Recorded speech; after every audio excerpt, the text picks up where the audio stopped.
Welcome to Online Guruji classes. In this video, we will see top 5 golden rules to crack any exams. Clear? I know कि आप सभी लोग अलग अलग competitive exams के preparation कर रहे हो, बट उन कॉम्पिटिटिव एग्ज़ाम्स पे आप लोगों का क्या अप्रोच होना चाहिए, क्लियर, कैसे आप लोगों ने उसे प्रिपेयर करना चाहिए, ठीक है, उन सब चीज़ों के बारे में आज हम इस लेक्चर पे डिस्कस करेंगे। क्लियर? ओके, सबसे पहले जिन लोगों ने अभी तक फेसबुक के ग्रुप ऑनलाइन गुरुजी को ज्वाइन नहीं किया है और जो किसी भी competitive exams SSC, bank PO, CGL, CHSL, CPO, Delhi SI, LIC, MBA, CDS या कोई भी कॉम्पिटिटिव एग्जाम्स जिस पे आप लोगों के मैथ्स, रीजनिंग या इंग्लिश से रिलेटेड क्वेश्चंस आते हैं, तो आप लोग मेरे फेसबुक के ग्रुप ऑनलाइन गुरुजी को ज्वाइन कर सकते हो और साथ ही साथ मेरे यूट्यूब के चैनल जिस पे कि आप लोग ये वीडियो देख रहे हैं उसे सब्सक्राइब भी कर सकते हो। क्लियर? ओके, ये जो हम स्ट्रैटेजी आज फॉलो करने वाले हैं ये सबसे इम्पॉर्टेंट तो न्यू कॉमर्स के लिए है। ठीक है, एक बच्चा जो ग्रेजुएट होके अभी अभी कॉम्पिटिटिव एग्जाम्स के प्रिपरेशन के लिए आया है या ग्रेजुएशन के अपने फाइनल ईयर पे है और कॉम्पिटिटिव एग्जाम्स की प्रिपरेशन करना चाह रहा है, उन लोगों से जनरली ये गलती हो जाती है और ये मिस्टेक आप लोगों ने नहीं करना है। क्लियर? इस पे मैं आप लोगों के साथ डिस्कस करूंगा 5 रूल्स जो आप लोगों को फॉलो करने हैं ताकि आप लोग अपना बेस्ट दे सके एग्जाम्स पे। Clear? Okay, rule number 1 is set your goal and prepare accordingly.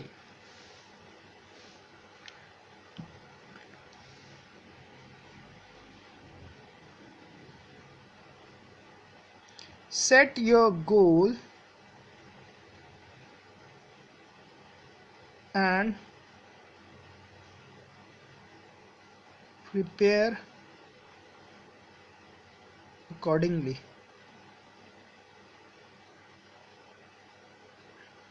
Clear? सबसे मेन बात यह है कि आप लोग किस एग्जाम्स की प्रिपरेशन कर रहे हैं। क्लियर? अब हर जगह हाथ पांव नहीं मारना। क्लियर? सबसे पहले आप लोगों ने डिसाइड करना है कि आप लोग किस एग्जाम्स की प्रिपरेशन कर रहे हैं। आप लोग CDS एग्जाम्स की प्रिपरेशन कर रहे हो, आप लोग SSC CGL के एग्जाम्स की प्रिपरेशन कर रहे हो। CGL की जो एग्जाम्स की प्रिपरेशन कर रहा है, दिल्ली SI, CPO और ये सारे जो SSC CGL एग्जाम्स कंडक्ट कराता है, SSC जो एग्जाम कंडक्ट कराता है, उनका सेम ही पैटर्न है लगभग, तो वो तो किसी भी एग्जाम्स के लिए प्रिपरेशन कर सकते हैं। क्लियर? बट जो SSC की प्रिपरेशन कर रहा है, जो SSC कंडक्ट कराती है और एक IBPS कंडक्ट कराती है। IBPS क्या कौन कौन से एग्जाम्स कंडक्ट करा रही है? आपकी PO की एग्जाम कंडक्ट कराती है, SBI की एग्जाम कंडक्ट कराती है, SBI PO के लिए, क्लरिकल कार्डर के लिए एग्जाम कंडक्ट कराती है, ठीक है, और इंश्योरेंस के एग्जाम कंडक्ट कराती है। उसके बाद आप लोग UPSC के एग्जाम पैटर्न पे आ जाओ, तो UPSC के एग्जाम्स पैटर्न पे हम लोगों का यहाँ पर एक ही सब्जेक्ट है, एक ही पेपर है, दैट इज CDS। ठीक है, IAS YAS अलग एग्जाम्स है, CDS हो गया।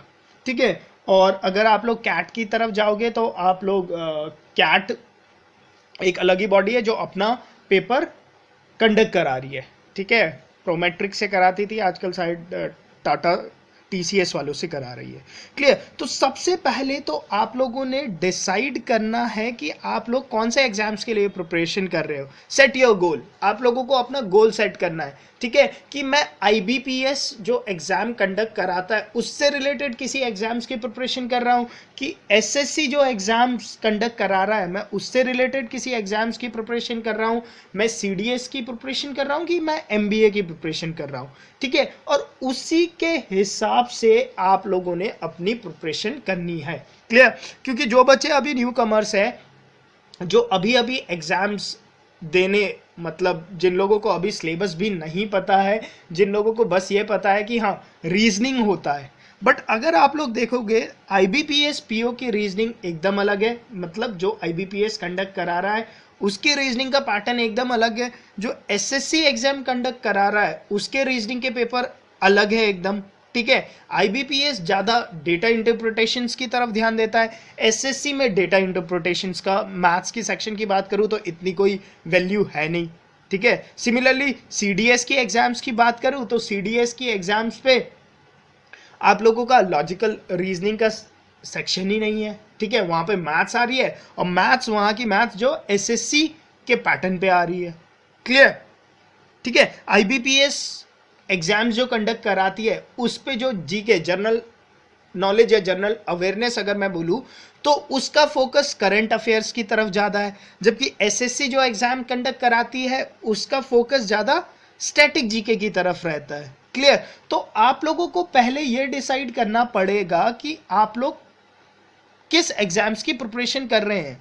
Majority most of the cases या तो एसएससी या तो आईबीपीएस या तो सीडीएस की या एमबीए की प्रिपरेशन कर रहे होंगे जो लोग ये वीडियो देख रहे हैं, ठीक है। तो सबसे पहले तो आप लोग अपना गोल डिसाइड कर लो कि हाँ मैं आईबीपीएस से रिलेटेड जो आईबीपीएस पेपर कंडक्ट कराता है इससे रिलेटेड एग्जाम्स पे बैठने वाला हूं और मैं सबसे पहला गोल मेरा इस एग्जाम्स को क्रैक करना है, ठीक है, क्लियर। अगर आप एसएससी के थ्रू रिक्रूटमेंट लेकर गवर्नमेंट ऑफ इंडिया में ज्वाइन होना चाहते हो तो आप लोगों ने ये डिसाइड करना है कि हाँ मैं एसएससी से रिलेटेड एग्जाम्स पे बैठने वाला हूं और मैंने ये टॉपिक पढ़ना है, क्लियर। क्योंकि एसएससी की रीजनिंग अलग है, आईबीपीएस की रीजनिंग अलग है, इसीलिए सबसे पहले तो आपको अपना गोल सेट करना होगा और उसी गोल के अकॉर्डिंग खुद को प्रिपेयर करना होगा, क्लियर।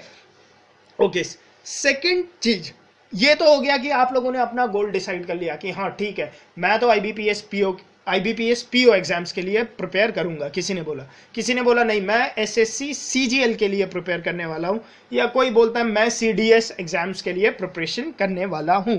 ये बात पहले आप लोग डिसाइड कर लो, क्लियर। ओके, मान लेते हैं अब आप एकदम क्लियर हो कि हाँ मैंने एसएससी सीजीएल एग्जाम्स के लिए प्रिपरेशन करना है और मैंने इस एग्जाम को क्लियर करना है, क्लियर। एक बार आप लोगों ने सारे देख लिए, आईबीपीएस पीओ के पुराने पेपर्स देख लिए, सीडीएस के पुराने पेपर देख लिए, एसएससी सीजीएल के पुराने पैटर्न देख लिए और देख लिया कि आप कौन से वाले एग्जाम्स के साथ ज़्यादा कंफर्टेबल हो। आप लोगों ने डिसाइड कर लिया कि हाँ सबसे पहला गोल तो यही है कि मैं इस एग्जाम को क्रैक करूंगा।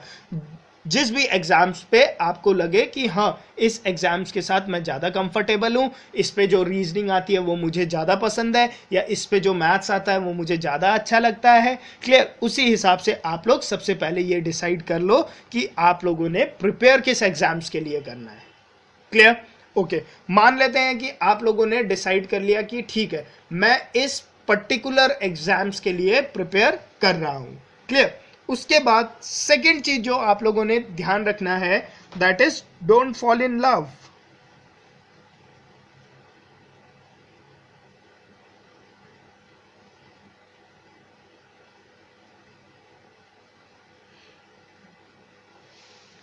क्लियर। या डोंट फॉल इन लव से मतलब लव वो वाला नहीं है, मेरा मतलब यह है कि एक पर्टिकुलर सब्जेक्ट पे ज्यादा इंटरेस्ट नहीं डेवलप कर लेना है, क्लियर। मैंने बोला कि मैं एसएससी सीजीएल एग्जाम्स की प्रिपरेशन कर रहा हूँ, ठीक है मैंने डिसाइड कर लिया। उसके बाद मैंने देखा कि हाँ सीजीएल में मेरे प्रिलिमिनरी पे 4 पेपर आते हैं, इस पे मेरा जीके है, इस पे मेरा इंग्लिश है, इस पे मेरा मैथ्स है और इस पे मेरा रीजनिंग है, क्लियर। या आप आईबीपीएस पीओ की अगर मैं बात करूं वहां पर जो बच्चे हैं उन्हें इस पे ज्यादा प्रॉब्लम होती है। अगर मैं आईबीपीएस पीओ की प्रिपरेशन कर रहा हूं तो मैंने वहां पर देखा कि यार यहां पर मेरे प्रिलिमिनरी एग्जाम्स पे 5 टॉपिक आते हैं, reasoning, current affair, quant, English और कंप्यूटर साइंस। अब होता क्या है बच्चों को, मैंने देखा है कि अगर एक बच्चा 10 घंटे पढ़ता है, क्लियर, और उसका किसी एक पर्टिकुलर सब्जेक्ट पे इंटरेस्ट डेवलप हो जाता है तो वो क्या करता है उस पर्टिकुलर सब्जेक्ट पे ही हमेशा फोकस्ड रहता है, मान लो मैंने पढ़ना स्टार्ट किया और मेरा फोकस जाता है मैथ्स और रीजनिंग के लिए। क्लियर। अब दिन में मैं 10 घंटे पढ़ता हूं और उस 10 घंटे में मैं 8 घंटे तो मैथ्स और रीजनिंग ही करता हूं। Clear. At the end of the day क्या हुआ, प्रिलिमिनरी का एग्जाम्स हुआ। अब मैंने 8 घंटे मैथ्स और रीजनिंग पढ़ा था, चलो ठीक है, मैंने मैथ्स पे फुल स्कोर कर दिया, मैंने रीजनिंग पे फुल स्कोर कर दिया, ठीक है। बट क्या हुआ, इंग्लिश का मैं पेपर क्वालिफाई ही नहीं कर पाया। उससे फायदा क्या हुआ। अब कोई आपसे ये नहीं पूछने वाला कि आप मींस आप किसी को ये नहीं बताओगे कि मैथ्स पे मेरे फुल थे, रीजनिंग पे मेरे फुल थे। क्लियर। आप तो ये बोलोगे ना यार क्लियर नहीं हो पाया मेरा। क्लियर। तो वहां तक नहीं जाना है। क्लियर। एक पर्टिकुलर सब्जेक्ट के साथ अपना कोई अटैचमेंट नहीं रखना है। क्लियर। इस टॉपिक के लिए रूल नंबर 2 के लिए मैंने आप लोगों से डिस्कस भी कर रखा है, how to make and follow your time table. अगर किसी ने वो लेक्चर अभी तक नहीं देखा है तो आप लोग उस लेक्चर को देखो। उस लेक्चर पे मैंने आप लोगों को बताया है कि कैसे आप लोगों को अपने सब्जेक्ट को डिवाइड करना है और कैसे अपने टाइम टेबल को फॉलो करना है, ताकि आप लोग हर एक पर्टिकुलर सेक्शन पे ध्यान दे पाओ और एग्जाम्स को इजीली क्रैक कर पाओ। एसएससी सीजीएल 2016 की अगर मैं बात करूं तो बहुत सारे लोग एग्जाम्स क्लियर ही नहीं कर पाए। क्यों, कट ऑफ गया 137 या 139, आई गेस 137। ठीक है। अब 137 कट ऑफ हुआ। बहुत सारे स्टूडेंट्स ऐसे थे जो सोचते थे कि कट ऑफ जाएगा 110 या 115 के बीच में। क्लियर। अब उन लोगों ने क्या करा, उन लोगों ने देखा कि यार जीके जनरल नॉलेज की अगर मैं बात करूं वो सिर्फ 50 नंबर का आता था। क्लियर। बाकी जो 600 में से 550 नंबर का आपका मैथ्स, इंग्लिश और रीजनिंग ही आता था। क्लियर। तो बच्चों ने क्या बोला, बच्चों ने सोचा कि यार इस 50 नंबर के लिए मुझे जनरल नॉलेज पे, क्योंकि उस पर स्टैटिक जीके पूछी जाती है, बहुत कुछ पढ़ना पड़ेगा। क्लियर। तो उन्होंने क्या करा, उन्होंने बोला यार मैं जीके वाले सेक्शन को हटा देता हूं, तब भी मेरे पास क्या है, 150 नंबर है। और इन 150 नंबर पे अगर मैं अच्छा प्रैक्टिस करता हूं मैथ्स, रीजनिंग और इंग्लिश पे, तो उन लोगों ने सोचा कि मैं इजीली 120 125 स्कोर कर लूंगा, और करा भी लोगों ने। ठीक है। But at the end of the day हुआ क्या, हुआ ये कि आपने जीके को इंपॉर्टेंस नहीं दिया था, तो आप लोगों ने वो 50 नंबर का चंक छोड़ दिया। क्लियर। और बहुत सारे लोग जिन्होंने स्मार्टली प्रिपेयर करा, जिन्होंने जीके को भी टाइम दिया था, उन लोगों ने उस 50 नंबर को भी अटेम्प्ट करा और उन लोगों ने अच्छा स्कोर किया। Clear.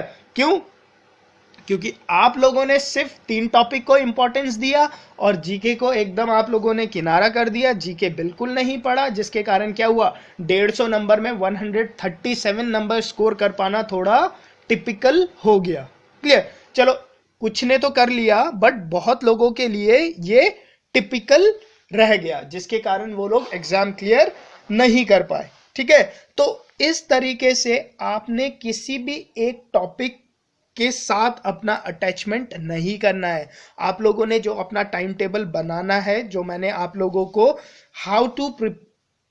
How to make and follow your time table पे भी इसी बात पे इंपॉर्टेंस दिया है कि आप लोगों ने अपने टाइम टेबल पे हर सब्जेक्ट को इंपॉर्टेंस देना है। क्लियर। क्योंकि सेक्शनल कट ऑफ होता है, आप लोग अगर चार मान लो 4 सब्जेक्ट है, उनमें से 3 सब्जेक्ट में भी 100 लाते हो और एक पे भी आपका स्कोर अच्छा नहीं रहता, तो at the end of the day selection नहीं होगा। क्लियर। तो इसीलिए सारे टॉपिक को इंपॉर्टेंस देना है, एक कोई पर्टिकुलर टॉपिक के साथ ज्यादा इंटरेस्ट नहीं रखना है। क्लियर। थर्ड चीज, ओके, अब मान लो मैंने एग्जाम्स भी दे दिया, ठीक है, मतलब मैंने अपना सिलेबस भी खत्म कर लिया। उसके बाद जो थर्ड इंपॉर्टेंट चीज आ जाती है, that is your mock test.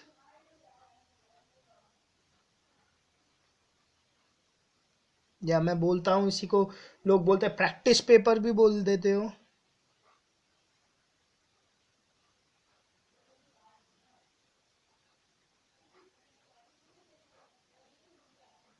Clear.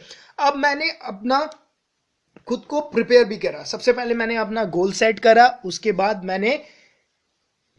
मैंने सारे सब्जेक्ट को अच्छे से प्रिपेयर करा। अब मेरा एग्जाम्स जब आने वाला होता है तो मैंने उस टाइम पे क्या करना है, मैंने उस टाइम पे मॉक टेस्ट प्रैक्टिस करने हैं। क्लियर।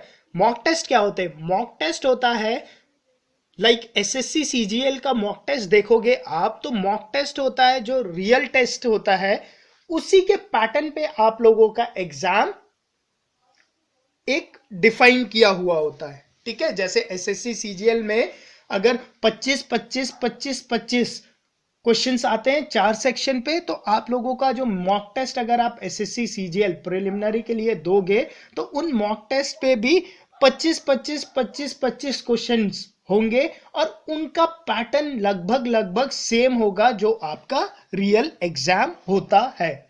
इससे क्या होता है? इससे आप लोगों को पता चल जाता है कि आप लोगों ने जो प्रिपरेशन की है, आप लोग कहां स्टैंड कर रहे हो।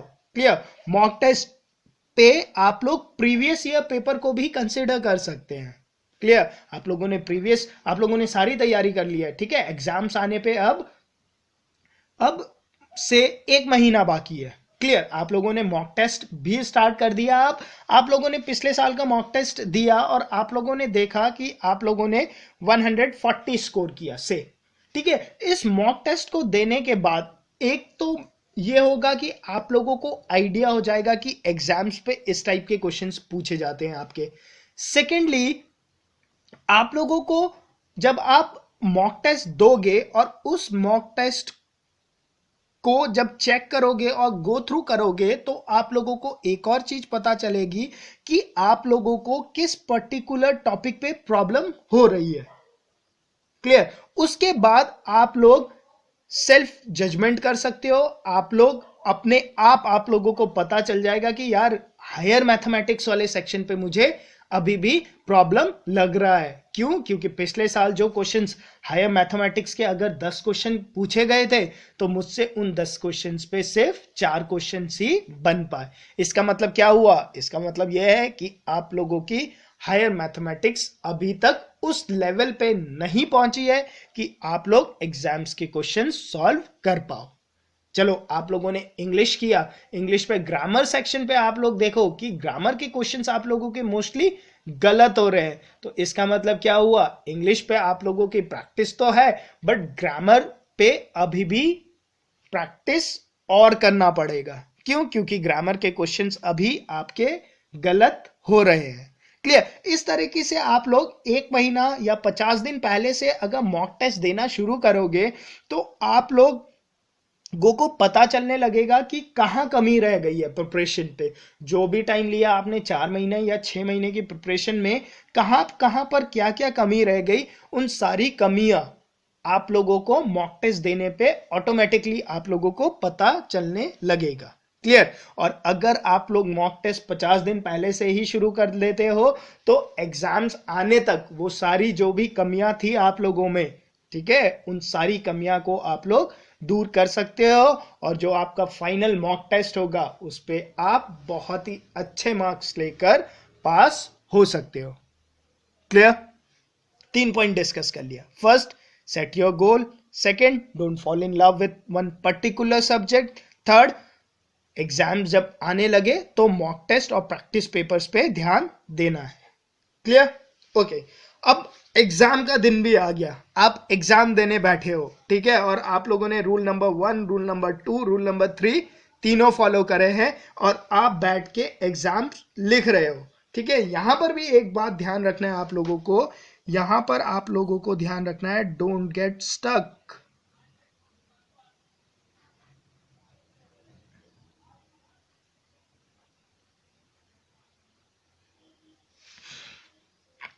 वैसे अगर आप मॉक देते हो तो आप लोगों को रूल नंबर 4 पे भी आप लोगों का अच्छे से वर्कआउट हो जाएगा। ठीक है, अब होता क्या है, होता यह है कि मैं एग्जाम देने बैठा हूं, क्लियर, मैंने ट्रिग्नोमेट्री बहुत अच्छे से पढ़ी है, ठीक है, या मैथ्स के ही क्वेश्चन पे जनरली प्रॉब्लम होता है, या से आईबीपीएस पीओ एग्जाम्स की तैयारी कर रहा हूं तो मैंने सर्कुलर अरेंजमेंट के क्वेश्चंस बहुत से सही से सीखा हुआ है, और मुझे लगता है कि कहीं से भी कोई भी क्वेश्चन आ जाए मैं इसे अटेम्प्ट कर सकता हूं और सही बना सकता हूं, क्लियर, ओके। अब मान लो ट्रिग्नोमेट्री का क्वेश्चन आया मेरे पास, मैंने एक अटेम्प्ट करा, क्वेश्चन मुझसे हुआ नहीं, क्लियर, मुझे लगता है दिमाग पे अरे नहीं कहीं मैं गलत कर गया हूंगा, चलो एक और अटेम्प्ट दे देता हूं, ठीक है, मैंने दूसरा अटेम्प्ट दिया, वो क्वेश्चन दूसरे अटेम्प्ट पे भी मुझसे नहीं हुआ, क्लियर, इसके बाद क्या करना है, इसके बाद मैंने इस क्वेश्चन को स्किप ही करना है, ठीक है। बट बच्चे लोगों में क्या टेंडेंसी होती है, बच्चे लोगों में ये टेंडेंसी होती है कि नहीं मैंने ट्रिग्नोमेट्री पढ़ा है, मुझे तो सर्कुलर अरेंजमेंट से सिटिंग अरेंजमेंट पे क्वेश्चन बनाने आते ही हैं, तो मैं तो ये पजल सॉल्व करके ही रहूंगा, क्लियर, ये कैसे नहीं हो रहा है, ठीक है, पूरा टाइम वेस्ट कर दिया, ठीक है, 15 मिनट वेस्ट कर दिया, जिस क्वेश्चन को आप लोगों ने 1 मिनट 2 मिनट पे स्किप कर देना था, उस क्वेश्चन पे पूरे 15 मिनट आप लोगों ने वेस्ट कर दिए, क्लियर, उसके बाद डिसाइड किया कि नहीं यार ये क्वेश्चन तो नहीं होता, चलो आगे बढ़ो, क्लियर, और बाद में एग्जाम्स खत्म हुआ, आप लोग बाहर आए तो आप लोगों को पता चला कि यार ये तो क्वेश्चन ही गलत था, इस पे तो एक लाइन मिस था, ठीक है, या इस पे तो ऑप्शन ही गलत थे, क्लियर। अब फायदा क्या हुआ, से सिटिंग अरेंजमेंट का क्वेश्चन था, कहीं पर एक लाइन ही गलत थी, फायदा क्या हुआ, आप लोगों ने तो पूरा टाइम उसी पे वेस्ट कर दिया। अब आप लोग तो आईबीपीएस पीओ को ये क्लेम नहीं कर सकते ना, आप लोग ज्यादा से ज्यादा यही बोल सकते हो ये क्वेश्चन गलत है, और आईबीपीएस पीओ आपको उसके नंबर ही दे देगा, ठीक है, या एसएससी वाले आपको उस पर्टिकुलर क्वेश्चन का आप लोगों को स्कोर दे देंगे 1 नंबर। बट आप लोगों ने क्या लॉस किया, अब आप लोग ये तो नहीं बोल सकते ना कि मैंने तो इस क्वेश्चन पे अपना 15 मिनट लॉस कर दिया था, जबकि एक्चुअल में आपने किया है, बट आप लोग ये बात कभी क्लेम नहीं कर पाओगे, ठीक है। अब कोई भी एग्जाम्स लिखते हो तो हर एग्जाम्स पे जब एग्जामिनर पेपर सेट करता है तो वो सारे क्वेश्चन टफ नहीं देता है, क्लियर, वो से 70 से 80%, 70% पेपर एकदम इजी रखेगा, 20% क्वेश्चन वो एवरेज रखेगा, और 10% क्वेश्चन वो थोड़ा सा टिपिकल रखेगा, क्लियर। तो आप लोगों को मॉक देने के साथ साथ ये चीज भी सीखना होता है कि यार क्वेश्चन को देखकर कौन कौन से क्वेश्चंस पे आप लोग कंफर्टेबल होते हो, सबसे पहले तो मैंने उन्हीं को खत्म करना है, ठीक है। फर्स्ट राउंड पे मैंने 70 क्वेश्चन निपटा दिए, ठीक है, जो 70 क्वेश्चन इजी भी थे, क्वेश्चन देखते ही वैसे क्लिक हो जाता है इजी क्वेश्चन है कि टफ क्वेश्चन है, क्लियर, तो सबसे कहीं भी किसी क्वेश्चन पे स्टक नहीं होना है, क्लियर। आप लोगों ने एक क्वेश्चन पे थोड़ा सा टाइम देना है, अगर नहीं होता है आप लोगों को लगता है कि यार प्रॉब्लम हो रही है क्वेश्चन में, कंसेप्ट क्लियर नहीं हो पा रहा है क्वेश्चन का, तो आप लोगों ने उस क्वेश्चन के साथ स्टक नहीं होना है, ठीक है, दूसरा क्वेश्चन करना है, ये नहीं होना है कि एक ही क्वेश्चन करते करते पूरा टाइम वेस्ट कर दिया और बाद में आके आप लोग बोलने लग गए कि मुझे तो सारा पेपर आता था, वो तो एक क्वेश्चन पे मैं ज्यादा टाइम दे गया वरना मैं ये सारा क्वेश्चन कर देता, क्लियर। ऐसे बोलने से आप लोगों का सिलेक्शन नहीं होगा, क्लियर। तो आप लोगों ने जब भी पेपर में बैठे हो किसी भी एक पर्टिकुलर क्वेश्चन पे ज्यादा टाइम वेस्ट नहीं करना है, क्लियर, नहीं होता है तो छोड़ दो, बहुत सारे क्वेश्चंस है एग्जाम्स पे, बहुत क्वेश्चंस है जो आप लोग इजीली सॉल्व कर सकते हैं, तो सबसे पहले जो क्वेश्चन आप लोग इजीली सॉल्व कर सकते हो सबसे पहले उन्हीं क्वेश्चंस को अटेम्प्ट करना है और उन्हीं को फिनिश करना है, उसके बाद आप लोग एवरेज क्वेश्चन और टफ क्वेश्चंस पे आओ, ठीक है, क्लियर।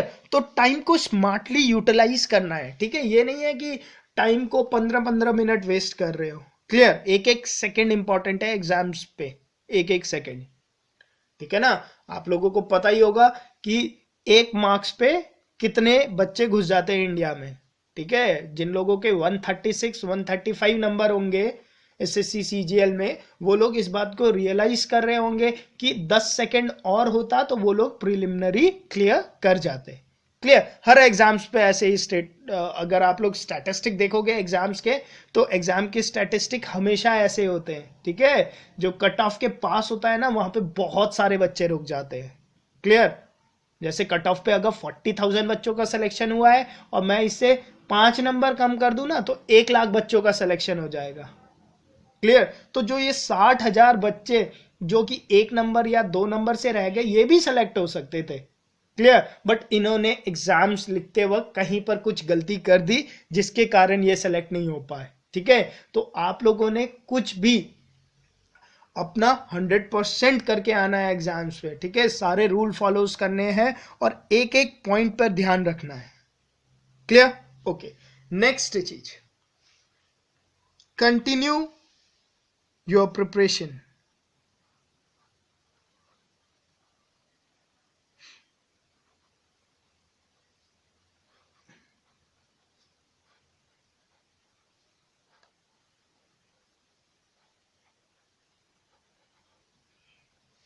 क्लियर, मैं एग्जाम लिख के भी आ गया।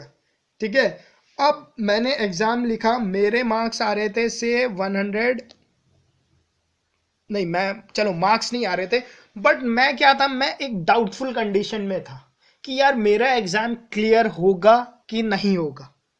क्लियर, एक डाउट था। ठीक है, अब इस डाउट के चलते हुए बहुत सारे स्टूडेंट्स क्या करते हैं, वो लोग आगे की प्रिपरेशन नहीं करते। क्लियर, मुझे डाउट था यार प्री क्लियर होगा कि नहीं होगा, और मैं वैसे ही बैठ गया। क्लियर, पेपर भी देकर आ गया हूं, बट अभी मैं डाउट पे हूं यार, एग्जाम क्लियर होगा, कट ऑफ क्लियर होगा नहीं होगा। तो इसी डाउट पे मैं क्या करता हूं, जो एक, अब प्री एग्जाम्स के रिजल्ट आने के कुछ ही दिनों बाद आप लोगों का मेंस एग्जाम हो जाता है। ठीक है, रिजल्ट आने तक आप लोगों के पास काफी टाइम होता है, but most of the student उस टाइम को यूटिलाइज नहीं करते हैं। वो लोग सोचते हैं यार क्लियर होगा नहीं होगा, उसी डाउट पे रहते हैं, और जब पता चलता है कि यार मेरा एग्जाम तो क्लियर हो गया, तब देखते हो कि यार अब तो बस 20 दिन बचे हैं, इस 20 दिन पे मैं क्या तैयारी करूं कि एग्जाम क्लियर हो जाए, और फिर वहां पर डिमोटिवेट होते हैं और फिर मेंस लिखने ही नहीं जाते। क्लियर, ऐसे भी बहुत से स्टूडेंट्स हैं। क्लियर, तो आप लोगों ने ऐसा नहीं करना है। चलो मान लिया मैं एग्जाम देकर आया आज, क्लियर, मैं डाउटफुल हूं सिलेक्शन होगा नहीं होगा। क्लियर, और तो मैं आके, मुझे हमेशा इसी मोटिव के साथ, पॉजिटिव मोटिव के साथ पढ़ना है, मुझे आके पढ़ाई करनी चाहिए। ठीक है, मैंने पढ़ना कंटिन्यू रखा, मैंने बोला अगर सिलेक्शन हो गया तो हेल्पफुल है, अगर मान लो सिलेक्शन नहीं होता तो क्या हुआ, जो मैं पढ़ रहा हूं ये क्या वेस्ट हो जाएगा, क्या मेरा पढ़ाई वेस्ट होगी, नहीं होगी, क्यों, कोई और एग्जाम आएगा। ठीक है, उस पर दोबारा से मैं अपियर हूंगा, तो जो ये विंडो था, जो मेरे 50 दिन का विंडो था मेरे रिजल्ट आने के बीच पे, अगर मैं इस विंडो पे अच्छे से पढ़ाई करूं, तो वो आने वाले टाइम पे मेरे लिए यूजफुल ही रहेगा। क्लियर, मेरा सिलेक्शन हो जाए तो बहुत बड़ा एडवांटेज है मेरे लिए। क्यों, क्योंकि मान लो बहुत सारे लोग डाउटफुल थे, जिन लोगों ने प्रिपेयर नहीं किया इस टाइम पे, आपको उन लोगों के मुकाबले पे क्लियर कट एडवांटेज मिलेगा। क्लियर, क्योंकि आप लोगों ने पूरी प्रिपरेशन की है। मान लो आप लोगों का सिलेक्शन नहीं होता है, तो भी कुछ बात नहीं है, आप लोग नेक्स्ट पेपर पे अच्छा करोगे। क्यों, क्योंकि आपने इस टाइम को भी यूटिलाइज करा है, जहां पर कि डाउट पे most of the students time waste कर देते हैं। क्लियर, कंपटीशन का लेवल कितना टफ है, जितने लोग भी कॉम्पिटिटिव एग्जाम्स के लिए सीरियस कैंडिडेट्स हैं, जो एग्जाम्स को अच्छे से प्रिपेयर कर रहे हैं, उन लोगों को पता होगा कि कंपटीशन का लेवल बहुत टफ है। क्लियर, एसएससी सीजीएल के एग्जाम्स हो, सीपीओ के, एसआई के, आईबीपीएसपीओ के लाखों कैंडिडेट्स में से कुछ कैंडिडेट्स ही एग्जाम्स क्लियर कर पाते हैं। ठीक है, तो उन कुछ कैंडिडेट्स पे अगर आप आना चाहते हो, तो आप लोगों को बहुत स्मार्टली और अच्छे से प्रिपरेशन करना पड़ेगा। क्लियर, ये बात ध्यान रखना कि हर कोई पढ़ रहा है, हर कोई एग्जाम्स की प्रिपरेशन कर रहा है, तो आप ये मत सोचो कि आप लोग इतना पढ़ के क्लियर कर लोगे। क्लियर, अगर आप लोगों ने सोचा है कि एग्जाम क्लियर करना है, फिर तो बस एक ही आपके दिमाग पे होना चाहिए मोटो, एग्जाम क्लियर करना है। क्लियर, सब चीज भूल जाओ। एक बार एग्जाम क्लियर हो गया, एक बार जॉब ज्वाइन कर लेते हो, 1 साल की मेहनत की बात है, ठीक है। एक बार एग्जाम क्लियर हो गया, उसके बाद तो बस बढ़िया है, लाइफ सेटल्ड, गवर्नमेंट जॉब पे आप लोग हो, लाइफ आप लोगों की सेटल्ड हो गई। उसके बाद आप लोगों को जो करना है वो करो। आप लोगों को खेलना पसंद है, आप अपने जॉब से आने के बाद दिन भर खेलते रहो, सैटरडे संडे खेलते रहो। क्लियर। तो कंपटीशन का लेवल बहुत ही टफ है, और एक कैजुअल एटीट्यूड लेकर आप लोग एग्जाम को क्लियर नहीं कर सकते हो। ट्रस्ट में, जो लोगों को जिन भी लोगों को एग्जाम को क्लियर करना है, उन्हें बहुत ही हार्ड वर्क करना ही पड़ेगा। सुबह जल्दी उठना ही पड़ेगा, रात को देरी पे सोना पड़ेगा। क्लियर। अपने टाइम टेबल को, जैसे मैंने आप लोगों को बताया था कैसे आप लोगों को टाइम टेबल बनाना है, उस टाइम टेबल को वीकली बेसिस या मंथली बेसिस पे जैसे भी आप लोग टाइम टेबल बना रहे हैं, उस टाइम टेबल को आपको फॉलो करना ही पड़ेगा। क्लियर। जिस टाइम पे आप लोग खेल रहे हो, या जिस टाइम पे आप लोग फेसबुक या व्हाट्सएप पे अपना टाइम वेस्ट कर रहे हो, उस टाइम पे बहुत सारे स्टूडेंट्स होंगे जो पढ़ाई कर रहे हैं। क्लियर। तो आप लोगों ने भी अपना 100% देना है, और एग्जाम्स को किसी भी हालत पे क्लियर करना है। इसके लिए मैंने आप लोगों को, जो अभी अभी एग्जाम्स पे के कॉम्पिटिटिव एग्जाम्स के फील्ड में उतरे हैं, उन लोगों को मैंने बता दिया कैसे आप लोगों ने सबसे पहले अपना गोल डिसाइड करना है, उसके हिसाब से ही प्रिपरेशन करनी है। एक पर्टिकुलर सब्जेक्ट पे ध्यान नहीं देना है, सारे टॉपिक्स को लेकर चलना है। और एग्जाम्स आने से लगभग 50 दिन पहले से मॉक पेपर देना है, और मॉक पेपर से अपने आप को डिसाइड करना है कि किस किस टॉपिक पे आप लोगों को प्रॉब्लम है, वो सब कुछ देखना है। उसके बाद एग्जाम्स पे बैठते हुए आप लोगों को किसी एक पर्टिकुलर क्वेश्चन पे स्टक नहीं होना है, और एग्जाम देने के आने के बाद भी अपने प्रिपरेशन को उसी पेस के साथ कंटिन्यू रखना है जिस पेस पे आप लोग एग्जाम्स लिखने गए थे। क्लियर। होपफुली आपको ये सारे रूल्स जो मैंने आप लोगों के साथ डिस्कस किए पसंद आए होंगे। अगर आप लोगों को ये रूल पसंद आए तो वीडियो को लाइक पक्का कीजिए, चैनल को सब्सक्राइब कीजिए ऑनलाइन गुरुजी को। ठीक है, यहाँ पर हम लोग मैथ्स, रीजनिंग, इंग्लिश से रिलेटेड वीडियोस अपलोड करते हैं, जो कि आप लोगों को प्रिपरेशन पे हेल्पफुल रहेंगी। क्लियर। Okay, thank you.